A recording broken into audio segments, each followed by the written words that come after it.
listening to the Terrific Teacherpreneur, a podcast for teachers looking to grow a successful online business. Your host, Alex, was able to transform her Teachers Pay Teachers store from a small side hustle into a profitable full-time business. She now helps other teachers do the same. Listen along for actionable tips and helpful wisdom about business and marketing as a teacherpreneur. Here's your host, Alex. Hey there, Terrific Teacherpreneur. Thanks for tuning into the podcast. Today, I have a guest on the show. I'm going to be chatting to Elise from Elise Loves To Teach. She's a third grade teacher and she sells on TPT, does full-time teaching, juggles it all. But she also wanted to share her amazing story of viral resources that brought her some amazing success. I won't give you any more hints or tell you anything else. Let's just dive in and meet Elise. But there is some really great stuff in this episode and I really can't wait for you to meet her. She's just such a lovely, friendly person. I'm so glad we connected on Instagram. But let's dive in. Hey Elise, welcome to the podcast. I am so excited to have you here because we've, connected on Instagram. It's really cool to chat to you in person. So thank you for joining us. How are you doing today? Oh, I'm so great. Thank you, Alex, for having me. I'm so excited to be here. It's just awesome. It's nice to chat to you. And I'm really excited to hear your answer to some of these questions. I'm just really excited to get started. But first up, it'd be great if you could introduce yourself to my audience a little bit about you, about teaching, just about who you are. That would be really awesome. And then after that, I might ask you a little bit about your store and stuff. But first just tell us about you. Perfect. Well, I am a teacher. I've been teaching for 9 years. I've been in education for about 10 years. I currently live in Denver, Colorado, but I have traveled around the world and I've moved around a lot. I've taught in Tennessee and here in Colorado, obviously. And then my husband and I moved to Uganda for 6 months and we lived there. I know it was kind of crazy, but I helped kind of manage teachers in a primary school in Uganda, like a very rural school. And it was such an awesome experience. And I learned so much and it just fired me up for teaching even more. So I total have been teaching in education about 10 years. And let's see, what else? What else do you want to know? I don't have any children. I say my husband's my child. He probably would say I'm his child. We take care of each other. And we don't have any pets because we travel. We spend our summers traveling. And so to get somebody to watch a dog or a cat would be hard for 3 months at a time. So I love animals. You sound like me and Dale. We're the same. He's my child. I look after him. We're having a child together, but basically it's just us. But it's just nice to hear a little bit about you. But now I would love it if you could share a little bit of your story in setting up your TPT store, about your kind of journey and your niche and what you do. And we would just love to hear about that as well. Sure. So when I was a first-year teacher, I was, like most people, insane and creating so many things for my classroom and wanting to be the very best. And so it's I'm teaching fractions tomorrow. I can create a quick little worksheet and put some cute graphics on there for my kids. I tried to do that a lot, probably too much looking back on it now. But I knew about Teachers Pay Teachers, but it was this was back in 2013 when it was not as popular as it is today. And, I don't know, I knew about it, but I remember my teacher mentor coming into my classroom one time and I was stressing out about a lesson and she's like, oh, just look on TPT and get something off TPT. And I was like, oh, do you do that? And she was like, yeah, I do that all the time. So we looked something up and I remember the thing that I wanted to get was $2.80 or something. And I was like, I don't want to spend money. I would just make something. She's like, you could spend 5 hours making something, or you could just buy this for $2.80. I was like, okay. And I did it and I loved it. After that, I was like, oh my gosh. And then I was like, but even looking at the resources, I make things like this all the time. I could do this. But as a first year teacher, I knew I had no time during the year. At that point, I was coming up for air to breathe on weekends. So I waited until that summer. And in the summer, I told my husband, this is going to be my summer job. I'm just going to figure out Teachers Pay Teachers.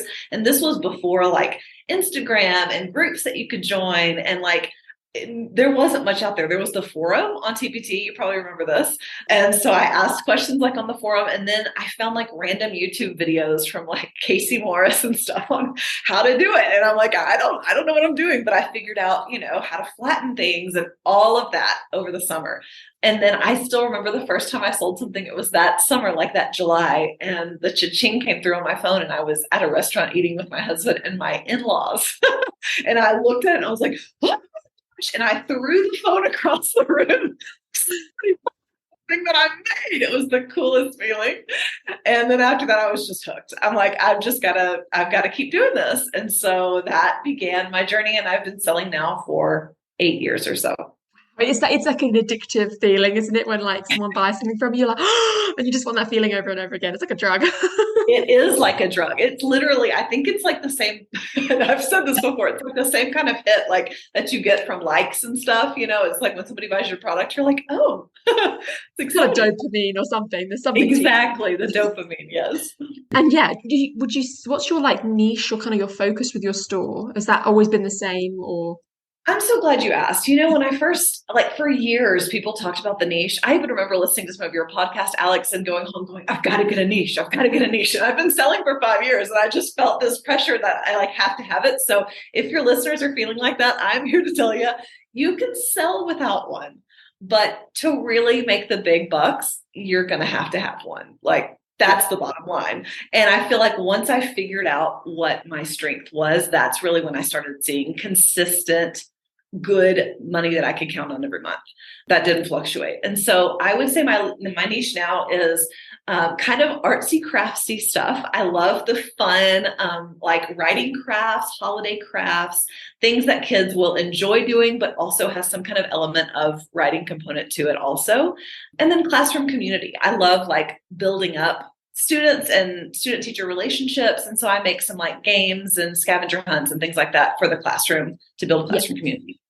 Oh, that's similar to me because I got lots of crafts and things, and they're just so fun to make. They are, aren't they? Yeah, I can relate to that. Oh, and I relate to the niche thing so much because although I'm really like sanctimonious now and saying niches is so important, when I first started, I felt that struggle too. And I was kind of like, you just are kind of figuring out what you're doing. And I think I was making like a mixture of some ELA, some math, like a kind of mix of everything. And it wasn't so much that I found what I loved it was almost like I kind of watched my sales and I could see what was doing well. And I kind of stopped seeing, oh, this performs better. And, so I kind of started, I just kind of narrowed it slowly over the years. So yeah, like anyone listening, we took a while to figure it out that you don't have to know from day one. So exactly. And that to say like, yes, my focus is the artistic kind of stuff, but I still sell like ELA and science stuff too. It's just not what's going to bring in I don't know when that's going to sell. I know if I make certain things now, I can post a product and I know it's going to sell within a couple of days because I know that's what people want. Because like you said, the data shows that and you get to see what people really think that you're good at, I guess, which is funny because like, I love art. If I wasn't a third grade teacher, I would probably be an art teacher because I just always look for reasons to do crafts. So I can come up with stuff that I just think, well, in the past, I've learned that not everybody can come up with it, but I just used to think, oh, everybody can do this. Like, duh, why would I even sell this? I'm sure people could, but they can't. And they don't think of the ideas. Some teachers don't have time to make the ideas. So they just go on TPT and they're like, oh, she's going to do it for me. And it's going to be consistent and good every time. So then once you build that reputation, people keep coming back. And that's when I think you start seeing more of the sales. Yeah, I feel like we're all twinsies here because that's what I was like as well in the classroom. I don't know, everything always had to be very kind of artsy. If I could make it into some kind of craft or fun activity, I would. So yeah, we're like little twins. I know, that's funny. And it's as much for me as it is for them. I'm going to be a happier teacher if I get to arts and craft during the day, Oh, that's so good to hear. Okay, so focus of today's episode is you've had some really great experiences with having products go kind of viral and stuff. So can you tell us a little bit about what happened with that? Because I'm really curious to hear. Absolutely. I'm so excited. And I really hope that this encourages sellers, especially new sellers, because for years, probably for 5 years, I could make between $50 and upwards of $200. And that's it, a month. Okay, a month. And that's for 5 years, but we'll kind of talk about this maybe in a little bit. You can ask more about the teacher work, teacher balance of TPT, but that's mostly because I wasn't able to work on it during the year. I worked on it during the summers. And it's not a full-time job for me. So I was happy just to have a little bit of money to have for Starbucks or Netflix or to go shopping or whatever.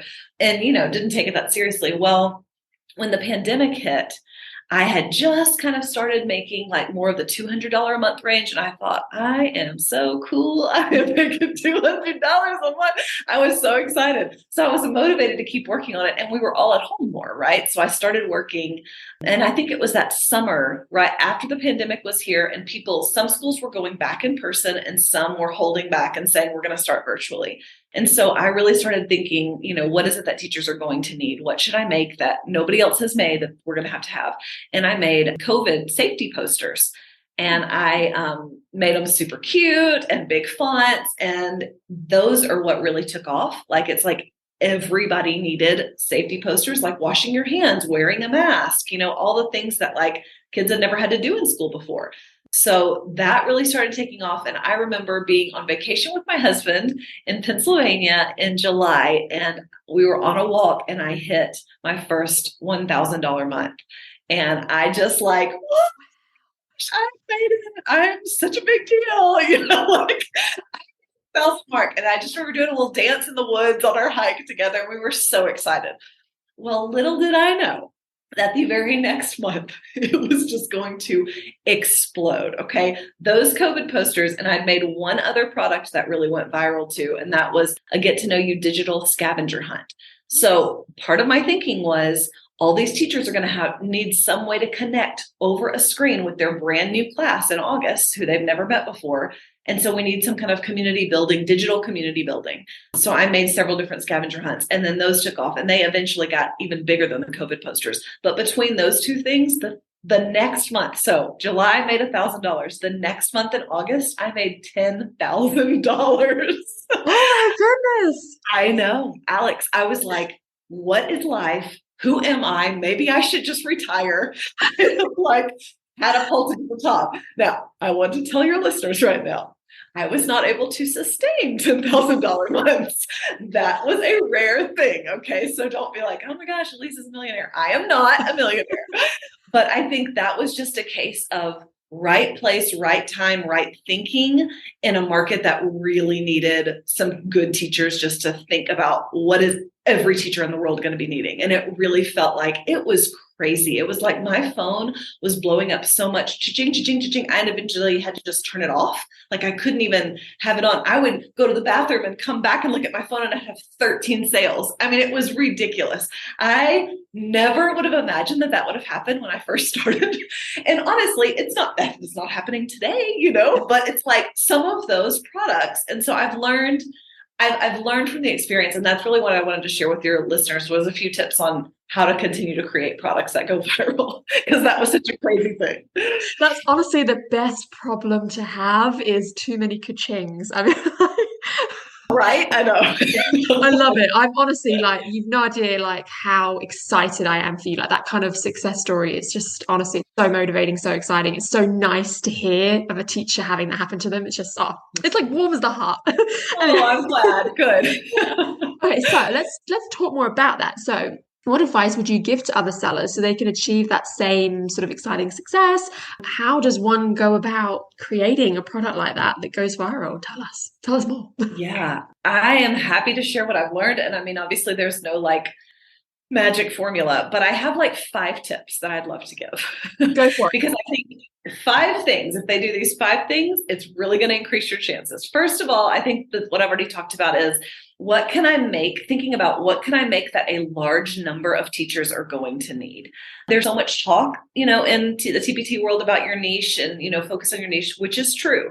But if you can even think inside your niche and think, within that, what is a huge number? Because I was selling those posters, were going, like, I have a Spanish teacher in high school who bought them for her class, and I have kindergarten teachers who bought them. It's very rare to have a product that can be that, spread that wide. But if you could think of something like that, then that's number one. And I constantly sit around and think, what else can I make that's like that? It's hard to do. But that's my first tip. Second, I would say to jump on trends. So trends kind of come and go throughout TPT, but buyers, like especially teachers that aren't sellers, like pick up on these things. For example, the Tuesday. Remember when the Tuesday thing was real big this year? Like number 2/22, February 2nd. Or 22nd, 22 or something. Anyway, everybody was wanting stuff for Tuesday, wanted to do cool stuff. Well, that wasn't just elementary school. That was across the board, and that was across everywhere. Like everybody was so excited about it. So I made some product. It was a small thing, but I thought I'm just going to throw something out there, and I charged $2.22, and it shot up. Like it went viral, especially like the few days before. It was the same kind of like sell. So that was a trend, right? Now, I'm not selling them anymore because it's not Tuesday. So it's very limited on how long you can sell it. But if you can find things like that, then you're able to attract in more buyers and get your name out there more, and people remember you, and then they come back, right? Wouldn't you agree with that? Yeah, definitely. Yeah, increasing like your TPT followers or your whatever, like you're kind of getting I always say TPT is a bit like a funnel, and the awareness is the top of it, and getting just more people to know who you are is 99% of the battle, honestly. And once they're in the funnel, you can kind of get them to buy. But yeah, awareness, that's good. The awareness, the exposure is huge. Yes. Yeah. Okay. Then the third thing kind of along those lines is holidays. I think this is important for listeners to hear. I did not create for holidays for probably 5 or 6 years because I thought the market is so oversaturated. I could look on TPT for anything and just find tons and tons of things. And I'm like, why would people buy from me with no reviews on this product if they have these amazing products out here from all these other people? And that was just a lie. Like it took me so long to realize, like, Elise, that is stupid and that's not true. And you have a following and people will see it and they'll want it. And there's always like a market for your specific brand of how you do something, right? Yeah. And so once I started like putting my first few holiday products out and seeing how fast those sold, I was like, oh my gosh, I should be doing this for every holiday. Yes, you should. You should be making things for every holiday. Also, I tried to focus so much on just the evergreen resources, things that would sell all the time. But honestly, there's so many holidays throughout the year that like Thanksgiving is a big selling month for me. Christmas is a big selling month because I have those products, right? So if you create, Valentine's is huge, right? You create something for those months, you're going to see an uptake in sales those months. So just want to say, don't be scared to do that. Yeah. Okay. I was going to say, before you go for number 4, I just want to say I totally agree with you on that, because it's like it becomes almost evergreen if you had something for every month. If you have a big holiday thing, it becomes almost like you kind of have evergreen sales. It doesn't just have to be like once a year you get a spike at Christmas. You can have Christmas, Valentine's, St. Patrick's Day, Easter, just like, kind of thing. So I agree 100%. That's a great way to look at it too, is like they do become evergreen sales because you have something for every holiday. That's a great way to look at it. I like that. I've never thought about it like that. Okay. Number 4.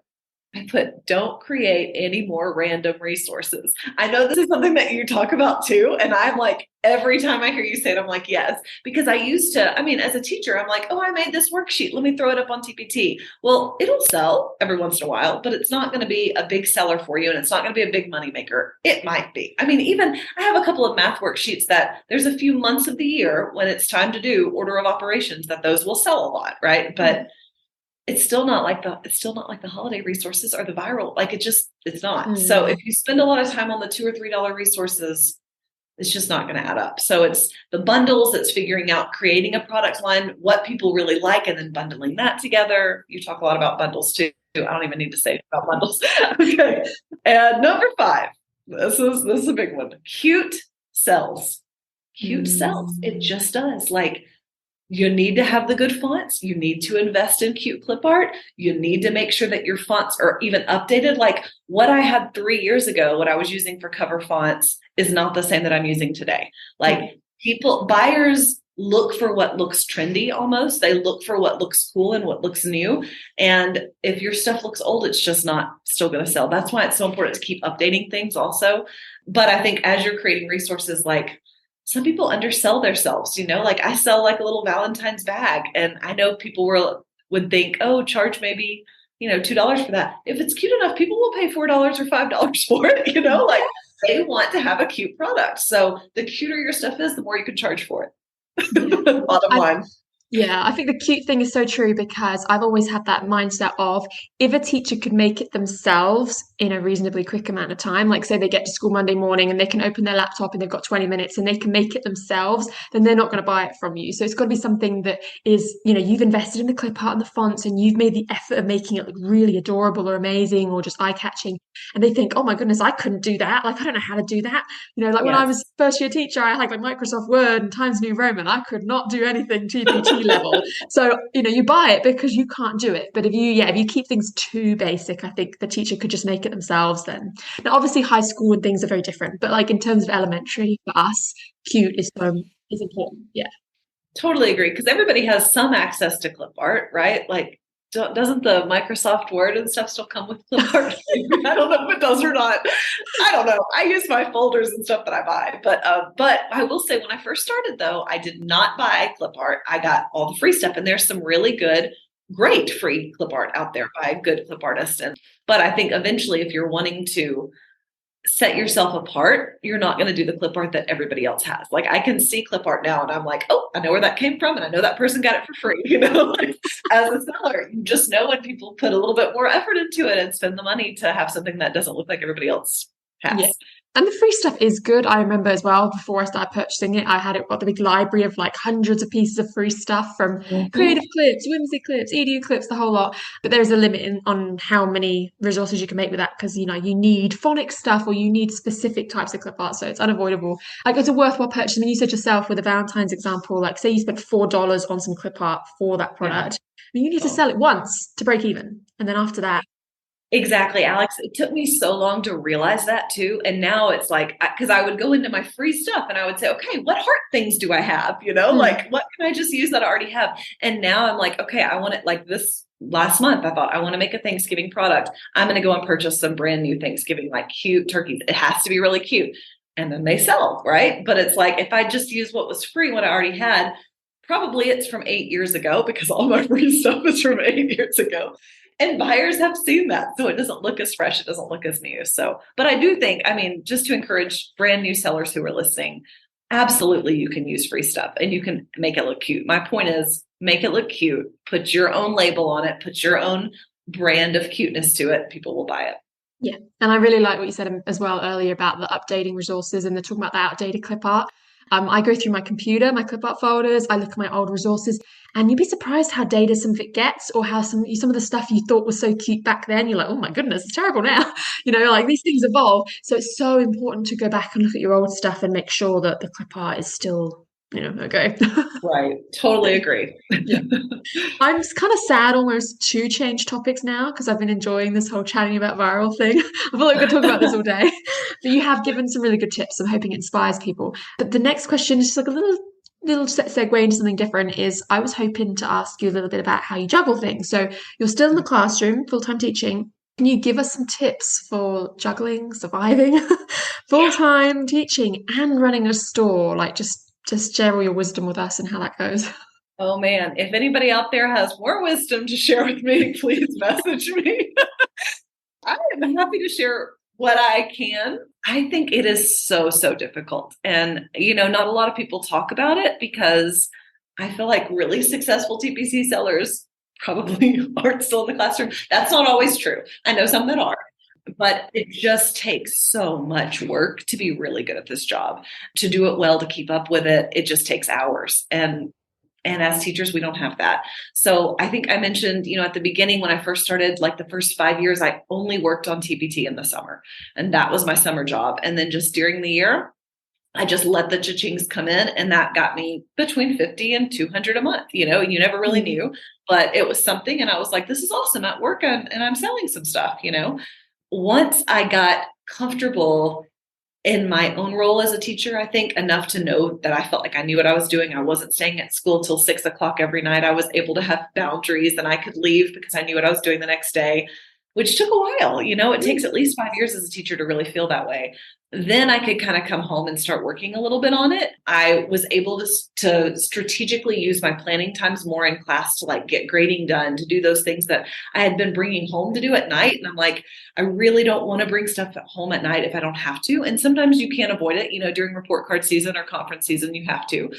But a lot of times it was just a matter of just being better at time management at school. So if I showed up 30 minutes to school, it's like, okay, I would leave a stack of papers on my desk the night before. So I know as soon as I arrive at school the next day, I'm going to grade these papers, and that's done. And I can get it done in 15 or 20 minutes, but it's better than bring it home to do it. It's just, anyway, so just little tips like that of using my time better at school. And then I don't work on it every night at all. And month to month, it's different. I know some people have schedules. For me, I'm more of a Myers-Briggs P. I don't know if that means anything to anybody, but I'm like spontaneous. I kind of go with the flow. I do it whenever I feel inspired to do it. But I try, and I'm often inspired, especially when resources are like blowing up and they're doing really well, or if a holiday's coming and I'm like, okay, I know I need to update this because I know buyers are going to buy it. Then I'll work some at night, on my couch with my husband, while he's watching TV, and I'll just be updating a resource or working on it. I've gotten faster at resource creating too since then. And so, night times are spent for that. Weekends also, we have our Saturdays together. My husband and I do adventure Saturdays. So we go out and have adventures on Saturday. We try to go new places and have fun. And I want to reserve that. Sometimes I'll get up Saturday morning and work for a couple of hours before we do that, or maybe on Sunday afternoon or something like that. But it's just like fitting it in here or there when you can. But my biggest thing for people to hear is that it just takes time, because also you want to be a really good teacher. And to be a good teacher, you have to feel confident that you know what you're doing, that you're, prepared for class. Like that's the most important thing. And then TPT kind of gets what's left over. But I find that even just giving it 30 minutes or so a night, it would help, and it will really, really help the sales. It's because as you touch your work on TPT more consistently, your sales are going to be better instead of just waiting 6 months to touch it again, just working a little bit here and there at a time. Yeah. I don't know. Does that help? That sounds exactly. I feel like probably most people in the classroom are probably experiencing the same thing as you, because the way you're talking about it sounds exactly what I felt like when I first started my store and I was still in the classroom. As I was going like 100, 200 a month kind of thing, same sort of thing. And I was quite exhausted during the year. So it was like the summers and the holidays and time off that I would do it. So I think that's kind of the norm. And I don't think you should put too much pressure on yourself to be every single morning or every single night doing TPT. It doesn't have to be that intense. You said yourself you don't do it every night.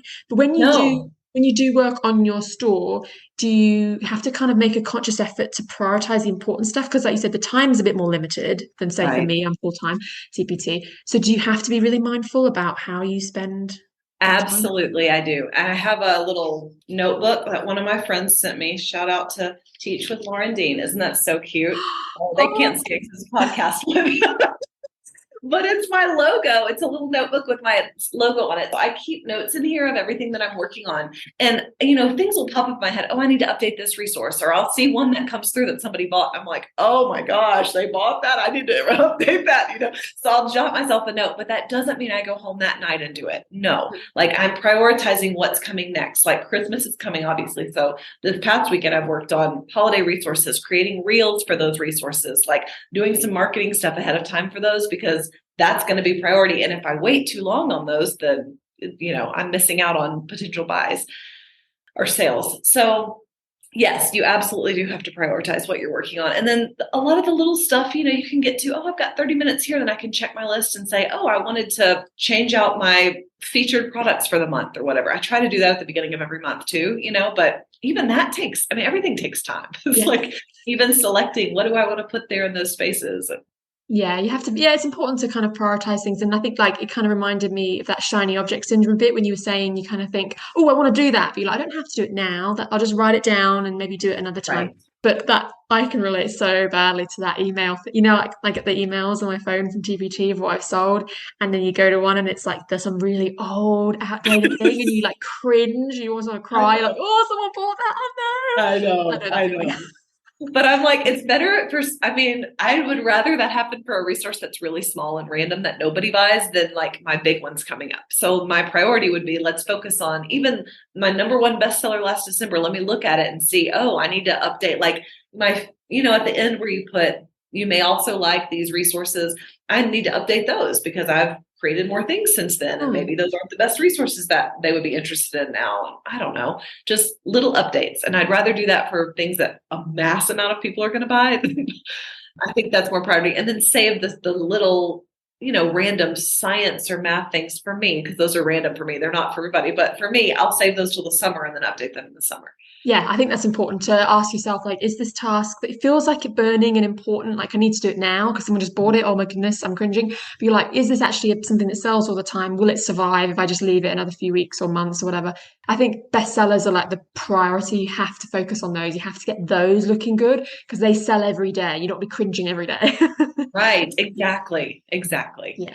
You have given so many awesome tips and I'm feeling so inspired about, obviously we talked about the viral stuff and everything. I'm so glad you came on the podcast. I really appreciate it. The last thing I was just going to ask is there like how we can connect with you, how my listeners can maybe connect with you on Instagram or something like that? Let us know.